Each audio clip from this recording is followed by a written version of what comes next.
하나님 같은 반석도 없습니다 하는 제목으로 말씀을 전하려고 나왔습니다. 우리 하나님 같은 반석도 없습니다. 기도드리겠습니다. 사랑의 하나님 아버지 감사합니다. 저는 오늘 우리 하나님 같은 반석도 없습니다 라는 말씀을 전하려고 이 자리에 나왔습니다. 세상 풍파 힘들고 어려울 때 저희들이 피난처가 바로 주님이신 우리 반석이신 것입니다.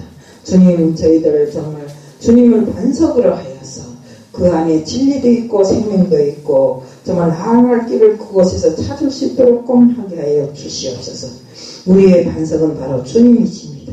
그러하오며 항상 주님 앞에 바로 선 저희들이 될 수 있게끔 해주실 줄 믿사오며 예수 그리스도를 받들어 감사하며 기도드리옵나이다. 18세기 영국에 토프레디라는 목사님이 있었습니다.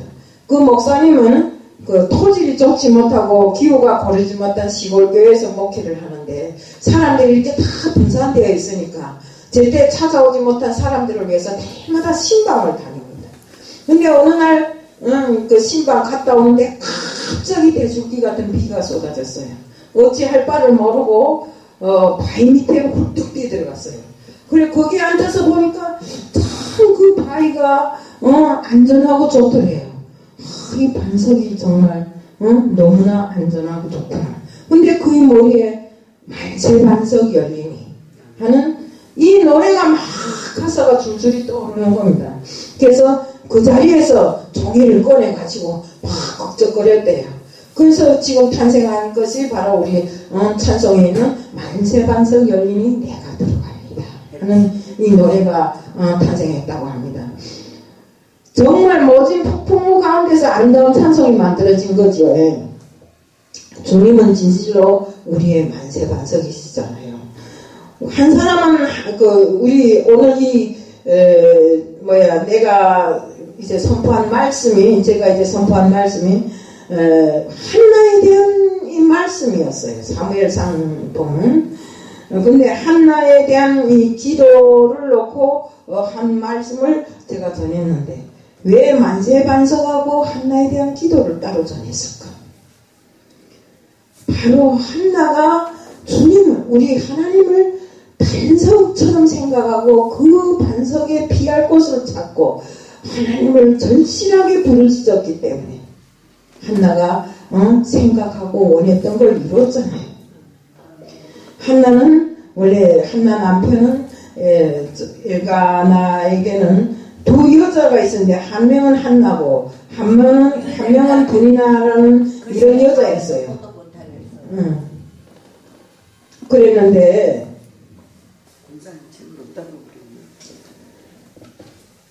한나에게는 자식이 없었고 분인나에게는 자식이 있었어요. 한나는 자식이 없었기 때문에 늘 마음이 슬펐어요. 그래서 정말 하나님께 제사를 드리러 갔다가 거기에서 기도를 하게 된 것입니다. 하나님은 그 간절한 그의 기도를 들으시고 엘리 제사장을 통해서 그의 기도를 정말 들으신 기도를 축복해 주셨습니다. 하나님은 엘리 제사장은 처음에 한나가 그 목소리를 내지 않고 입만 우물우물하는 것을 보고 한나야 아직도 너는 포도주에 취해서 그러고 있느냐 이럽니다. 그러니까 한나가 나는 포도주에 취한 것이 아니라 내 마음이 슬프고 내가 이루어야 할 것이 있기 때문에 그러하옵나이다 하니까 엘리 제사장이 하나님이 축복을 그대로 해주었어요. 그랬더니 그 이후에 바로 임신하게 되었고 아들을 낳았어요. 그 아들이 바로 사무엘입니다. 우리 사무엘 선지자는 유명하지요.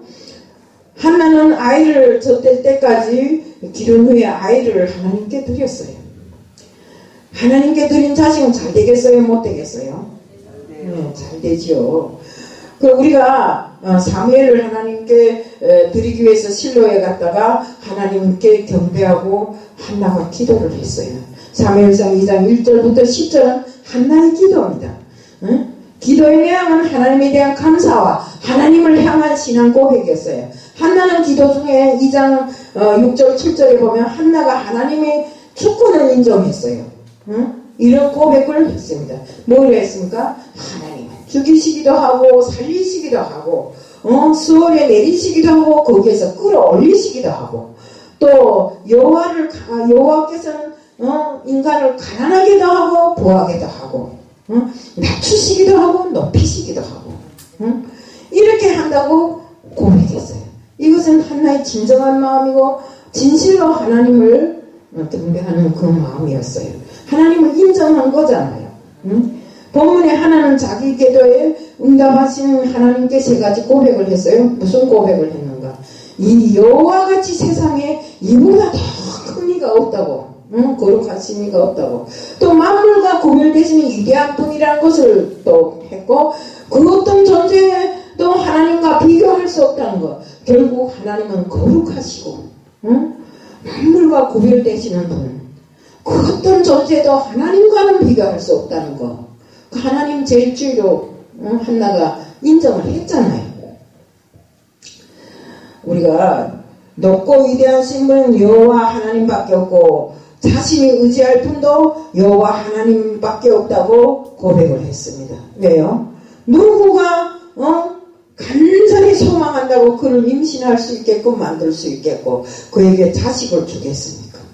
하나님밖에 없어요. 아멘. 우리는 유일한 반석은 오직 하나님이라고 고백하였습니다. 사실 반석은 넓고 편편한, 반석이라 할 때 넓고 편편한 건데 우리에게 인생은 거듭 바위돌입니다. 그렇지만 그 반석은 든든하고 의지할 만한 힘을 가진 이런 물건입니다. 바로 그런 것을 우리가 의지할 때 거기에서 우리가 얻을 것은 정말 이 고통 속에서 낙심할 때 정말 이런 든든한 것을 의지하면 얼마나 힘이 생겨요. 바로 그 반석이 우리에게는 주님이시다.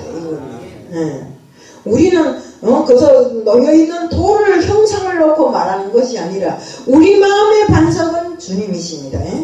우리를 항상 고통 속에서 건져주시고 우리를 새 생활로 인도해 주시고 항상 정말 우리가 바른 길로 갈 수 있게끔 이렇게 해주십니다.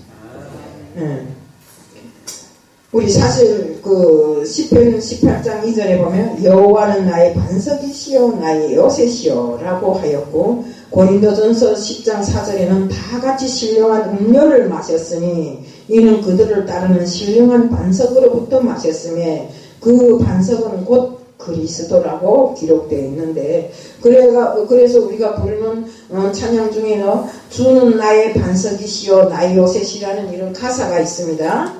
우리 그 성도들이 신앙 고백할 때 주님은 나의 반석이십니다 하는 이런 기도를 종종 들을 때가 있었어요. 저도 무슨 의미인지는 몰라도 북한에 있을 때 강반석이라는 그 이름을 가진 여자, 말하자면 김일성의 엄마를 강반석이라 하잖아요. 엄마 이름이 강반석이었어요. 이분이 믿음이 있는 사람이었어요. 아버지도 그렇고 엄마도 그렇고 그 가문이 사실은 믿음 있는 가문이었어요. 그때는 강반석이라는 그 이름의 의미를 몰랐지만 주님을 믿으면서 그 반석에 대해서 알고 보니까 반석이라는 것은 든든해서 의지할 만한 것을 놓고 반석이라 하는구나. 그러면 강반석이라는 이름도 그 반석 위에 내가 온전히 서겠다는 의미에서 강반석이라고 했구나. 이걸 이해했어요.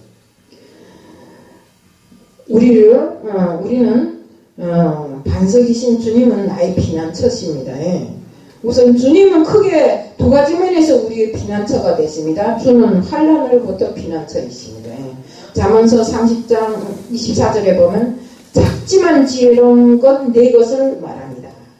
땅에 작고도 가장 지혜로운 건 내 것이 있나니 네 개입니다. 사람 말하면 네 개. 넷이 있나니 곧 힘이 없는 종류로되 먹을 것을 여름부터 장만하는 개는 또 약한 종류인데 집을 바위 사이에 두고 사는 사반이라는 동물입니다. 쉽게 말하면 두더지처럼 생겼는데 작은 물건이에요. 무서운 자기 그 적수가 오면 탁해서 바위잠에 들어가요. 그러면 사자가 온단들 곰이 온단들 못 잡아먹어요.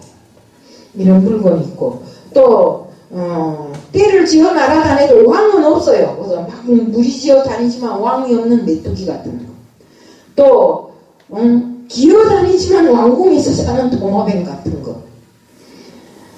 이런 작고도 지혜로운 곳이 넷이 있는데 먹을 것을 여름에 준비하는 개미와 집을 비워 바위 사이에 짓고 사는 사반과 떼를 지어 날아다니는 메뚜기, 왕궁에 거하는 뱀, 이렇게 네 가지 종류입니다.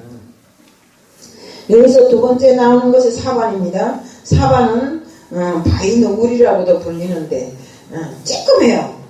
뾰족하게 생기고 우리가 보면 보통 쥐처럼 생긴 이런 물건인데 이것이 적수가 나타나면 딱 그 바위 틈에 숨어서 요렇게 하고 올리다 보는데 어떤 물건도 그걸 못 다쳐요. 바위 짬에 있으니까 어떻게 다치겠어요. 이런 약하면서도 센 자, 지혜로운 자, 이런 정말 바위를 피난처로 사는 이 사방과 같은 물건. 우리는 세상을 지혜롭게 사는 방법이 있습니다. 바로 하나님을 우리 피난처로 삼았을 때 지혜롭게 살게 되는 것입니다.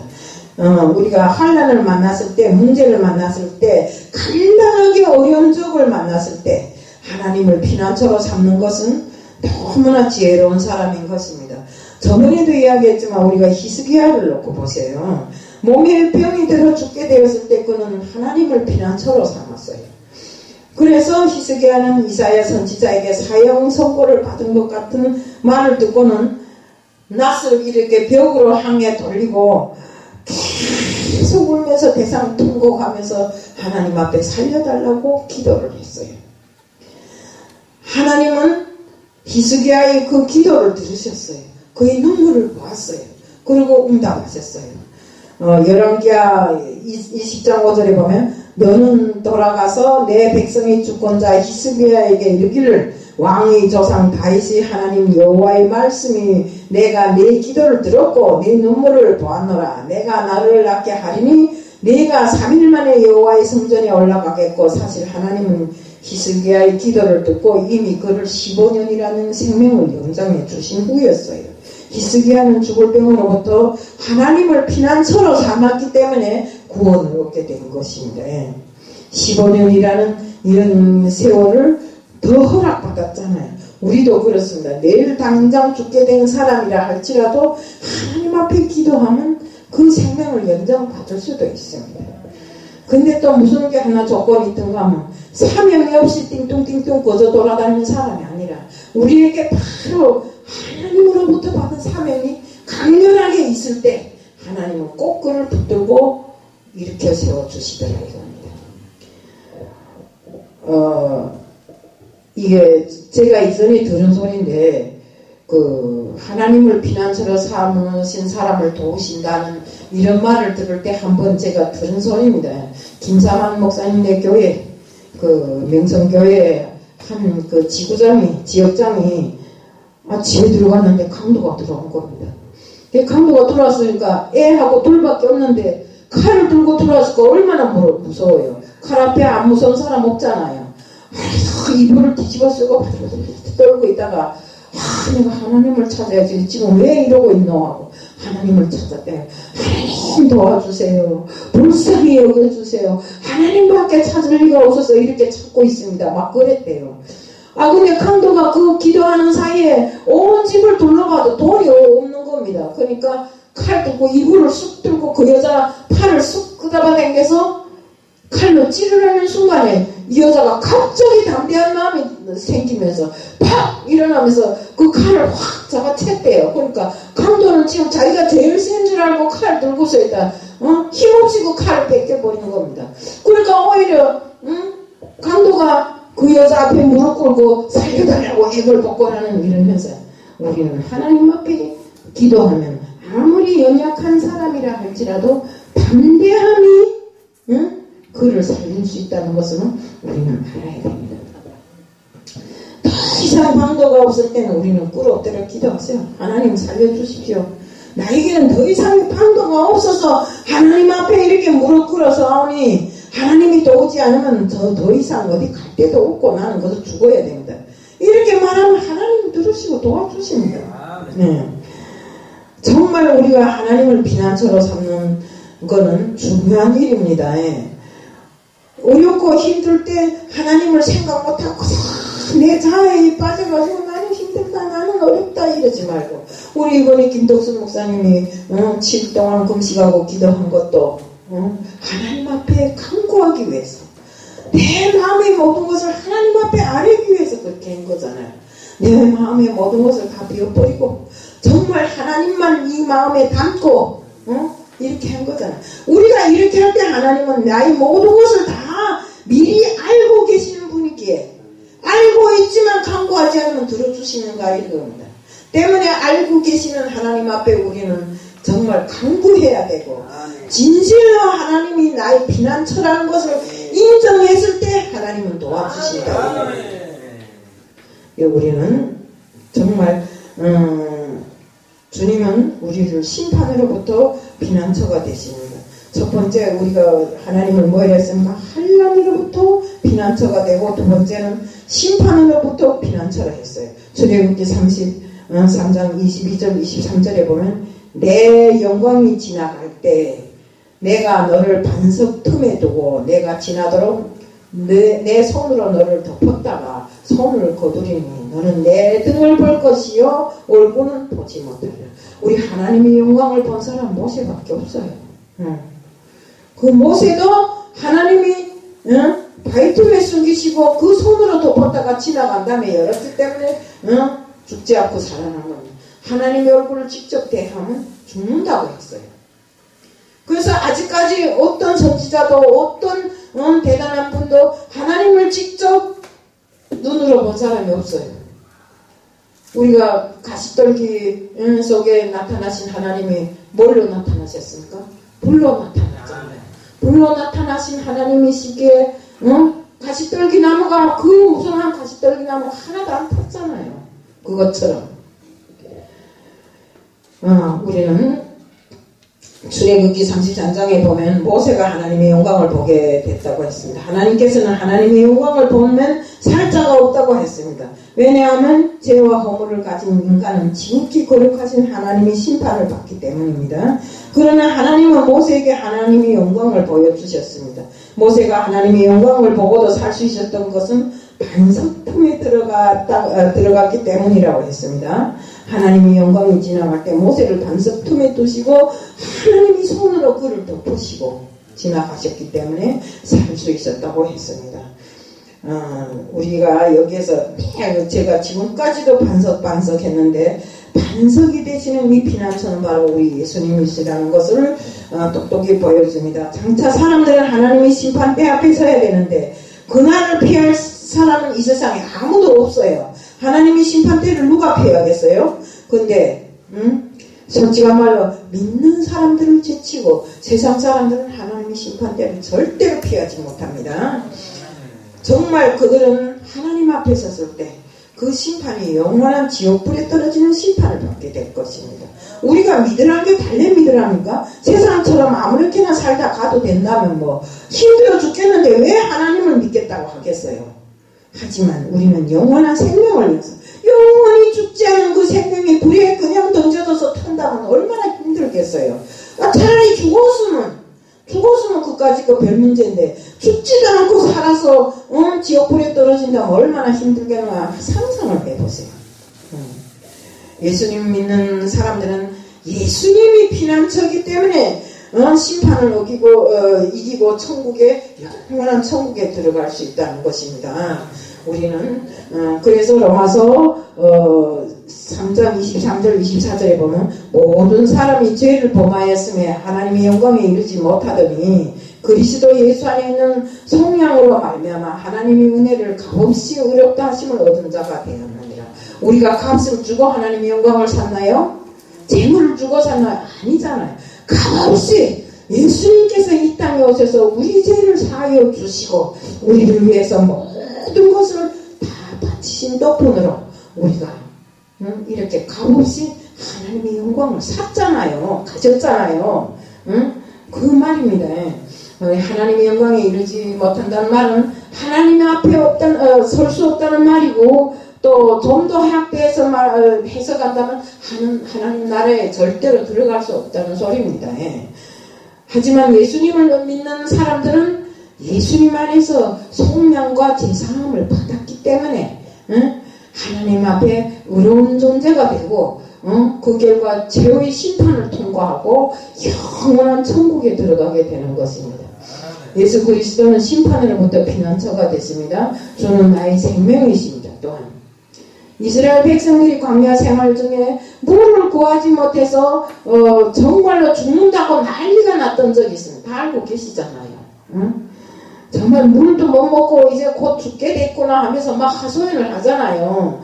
그러던 중에 하나님께서 모세를 통해서 놀라운 일을 벌이신 것입니다. 우리가 그 출애굽기 10장 6절에 보면 내가 호렙산에 있는 그 반석이 거기서 네 앞에 서리니 너는 그 반석을 치라. 그것에서 물이 나오리니 백성이 마시리라. 모세가 이스라엘 장로들을 목전에 그대로 행하니라. 하나님께서는 모세에게 나일강을 치던 지팡이를 잡고 그 반석을 치라고 했어요. 그 반석이 깨지면서 그에서 샘물이 솟아나왔잖아요. 우리가 그 반석이 깨진 걸 어떻게 형상할까요? 그래서 돌이 깨졌다고 생각하는 아니에요. 우리 주님이 이 세상에 오셔서 우리를 위해서 죽으신 그 모습이 바로 반석이 깨진 거랑 똑같아요.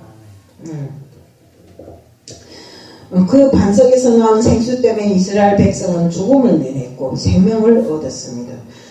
여기서 반석은 예수 그리스도를 보여줍니다. 예수 그리스도는 우리에게 생명을 주시는 분이고 반석에서 생수가 날 때 반석이 깨어지면 예수 그리스도가 죽으신 것을 상징하는 것입니다. 예수 그리스도의 죽음을 통해서 우리는 생명을 얻었기 때문에 바로 주님께서 반석과 같이 깨어짐을 통해서 우리에게 새 생명을 주신 것입니다. 이스라엘 백성들이 광야에서 생수가 필요할 때 오직 반석을 통해서 생수를 얻었던 것처럼 우리는 오직 예수 그리스도를 통해서만 생명을 얻게 되는 것입니다. 요한복음 14장 6절에 예수께서 이르시되 내가 곧 진리요 길이요 생명이요 내가 나를 통하지 않고는 하나님께로 갈 자가 한 사람도 없다 했어. 그리스도를 통해서만 영원한 생명을 얻기에 주님께서 이런 말씀을 하신 것입니다. 요한복음 7장 37절 39절에 보면 명절 끝날 곧 큰 날에 예수께 서서 외쳐 이르시되 누구든지 목이 마르거든 내게로 와서 마셔라. 나를 믿는 자는 성경의 이름과 같이 그 배에서 생수의 강이 흘러나오리라 하시니 이는 그를 믿는 자들이 받을 성령을 가르쳐 말씀한 것이리라 고 하셨습니다. 목마른 사람은 예수 그리스도에게 나와서 생수를 마셔야 된다고 했습니다. 예수님을 믿는 사람에게는 배에서 생수의 강이 흘러날 것이고 여기서 생수의 강은 바로 성령을 가리키는 것입니다. 물이 흐르는 곳에는 반드시 생명이 살아납니다. 우리 세계에서 가장 건조한 사막으로 불리는 칠레의 안데스 산맥 여기를 보면 한 4,000년 동안 비가 안 온 데가 있다고 합니다. 그런데 어느 날 천기이변으로 해가지고 비가 왔다고 합니다. 이곳에는 1년 내내 비가 내려야 겨우 15mm가 내린다고 합니다. 근데 아타카마 사막에 비가 내렸는데 아니 이상한 풀들이 막 솟아나더니 우리 다육 있잖아요. 조금 다육들이 막 대를 세우고 꽃을 피우더니 사막을 홀랑 덮어버린 것입니다. 물이란 게 그렇게 중요하다 이거는. 사막에 생명이 없다 하지만 사막에도 비가 내리고 물이 있으니 생명이 살아난다 그겁니다. 정말 사막이 보이지 않을 정도로 죽었던 흔적이 다시 살아나서 사막을 정말 이렇게 생명이 약동하는 이런 곳으로 만들었다는 것입니다.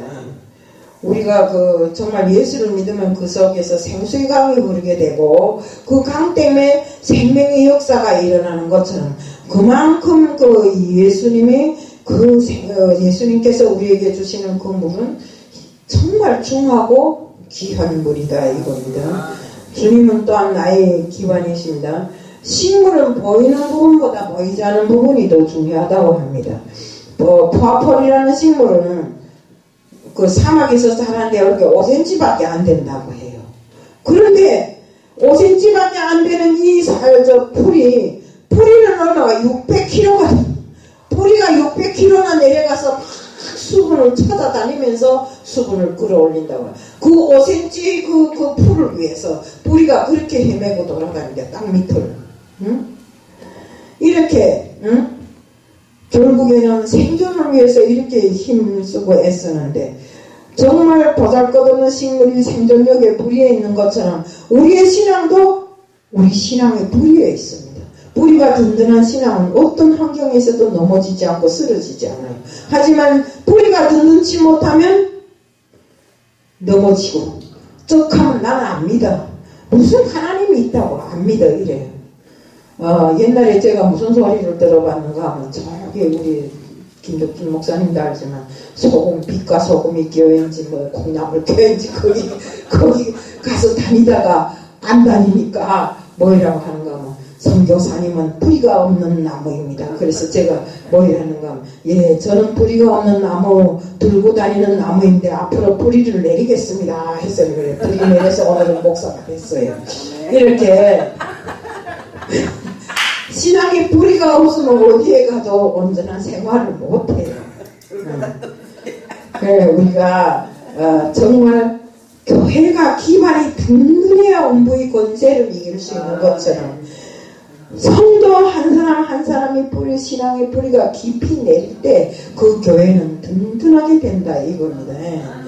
우리 디모데전서 3장 15절을 만일 내가 지체하면 너로 하여금 하나님의 집에서 어떻게 행해야 할 줄 알게 하려 하면 이 집은 살아계신 하나님의 교회요 진리요 기둥과 터이라고 하였습니다. 교회는 하나님의 집이고 또 하나님이 진리 터이면서 기둥이고 이렇게 그 기둥이 든든할 때 그 교회가 든든하게 서게 되는 것입니다. 모래 위에 세운 건물처럼 비가 오면 수르르 흘러내리는 이런 터를 세우면 안 된다 이겁니다. 마태복음 7장에 보면 신앙의 집을 반석 위에 짓는 사람들이 있고 모래 위에 짓는 사람들이 있습니다. 반석 위에 짓는 집은 기반이 튼튼하기 때문에 아주 견고하고 하지만 모래 위에 집을 지은 사람들은 그 기반이 부실하기 때문에 고난이 오면 무너진다고 했습니다. 신앙인이 쉽게 시험에 들고 자주 흔들리는 것은 신앙의 기반이 잘못되었기 때문이기 때문에 우리는 그 어떤 환경에서도 그 어떤 고난 속에서도 오직 하나님을 중심으로 해서 하나님을 피난처로 해서 살 때 우리의 기반은 흔들리지가 않아요. 인간의 행위나 공로가 신앙의 기반이 되어서는 안 되고 오직 우리 예수 그리스도의 공로와 그 이름을 의지할 때 든든한 기반이 되는 것입니다. 주는 또 나의 동번자이십니다. 고린도전서 10장 4절에 보면 다 같은 신령한 음료를 마셨으니 이는 그들을 따르는 신령한 반석으로부터 마셨음에 그 반석은 곧 그리스도라고 기록되어 있습니다. 광야 생활을 하던 이스라엘 백성들이 다 같은 신령한 음료를 마셨습니다. 그 음료는 반석으로부터 나왔습니다. 그 반석은 바로 예수 그리스도라고 아까도 이야기를 하였습니다. 광야 생활 중 이스라엘 백성들에게 생수를 주었던 반석은 바로 예수 그리스도인 것입니다. 마태복음 28장 20절에 보면 내가 너희에게 분부한 모든 것을 가르치게 하라 볼지어다 내가 세상 끝날까지 너희와 항상 함께 있으리라 하시니라 하고 하셨습니다. 예수님은 승천하기 전에 제자들에게 내가 너희와 끝날까지 같이 있는다고 했습니다. 주님은 우리 눈에 보이지 않지만 항상 우리와 함께 계시는 줄로 알고 있습니다. 다니엘서 3장에 느부갓네살 왕이 금으로 신상을 만들어 놓고 그 신상 높이가 한 30m 된다고 합니다. 그걸 두라 평지에 세워놓고 지나가고 오는 사람들 다 모아서 그 신상 앞에 절을 하게 했는데 다니엘이 세 친구는 절대로 그 신상에다 절을 하지 않은 것입니다. 사드락과 메삭과 야벳누고가 또 있었는데 금상에 절을 하지 않음으로 해서 느부갓네살이 화가 나니까 누가 와서 고소를 한 겁니다. 저 세 사람은 절대로 그 신상에 절하지 않는다고. 그러니까 느부갓네살이 자기가 세우는 그 금상 앞에 절하지 않는 놈 좋다겠어요 나쁘다겠어요. 그러니까 그들을 붙잡아서 불에 였는 겁니다. 근데 열대는 손 다 묶어서 였는데 열대는 분명히 세 사람인데 그 안에서 네 사람이 손이 다 풀린 채로 거닐고 있는 것입니다. 그러니까 저 사람들 꺼내오라 했어요. 꺼내오니까 옷 하나 불태에 탄 거 없고 머리털 하나 탄 거 없고 그런 냄새도 안 나는 것입니다. 아멘. 그래서 이것을 놓고 느부갓네살이 항복을 했어요. 결국 느부갓네살도 하나님을 믿는 사람이 되었어요. 여호수아 1장 9절에 내가 네게 명령한 것이 아니냐 강하고 담대하라 두려워하지 말며 늘 놀라지 말라. 내가 어디로 가든지 네 하나님 여호와가 너와 함께 하느니라고 하였느니라. 하나님은 우리하고 함께 하십니다. 그러니까 어디에 가서 무슨 일을 하든지 항상 강하고 담대해야 됩니다. 맨날 무서워서 고통만 피하고 이러지 말고요. 우리가 하나님을 하려면 그렇게 약한 이런 마음을 가지고는 절대로 할 수가 없어요. 때로는 강하고 담대해서 정말 그 어떤 호랑이나 사자가 내 앞에 나타났다 할지라도 그것을 접어부실 수 있는 이런 단면 마음을 가져야 됩니다.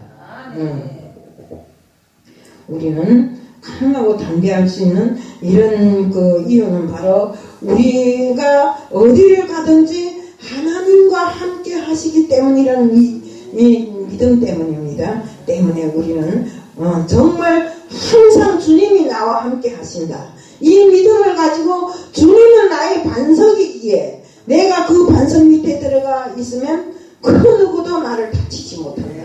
이런 마음을 가지고 이런 믿음을 가지고 우리가 정말 주님 앞에 더 바른 삶을 살 수 있는 우리들 모두가 되자는 것을 말씀드리면서 오늘 말씀을 마칩니다. 사랑의 하나님 아버지 감사합니다. 주님은 우리의 반석이십니다. 반석으로 주님께서 우리에게 하나님과의 길을 열어놓으셨습니다. 주님, 우리들 모두 주님 앞에 바르선 사람, 정말 주님을 피난처로 삼고 담대하고 정말 능력을 가진 사람으로 살게 하여 주시옵소서. 오늘 이 시간도 주님 앞에 맡겨매 예수 그리스도를 맞들어 감사하며 기도드리옵나이다. 아멘.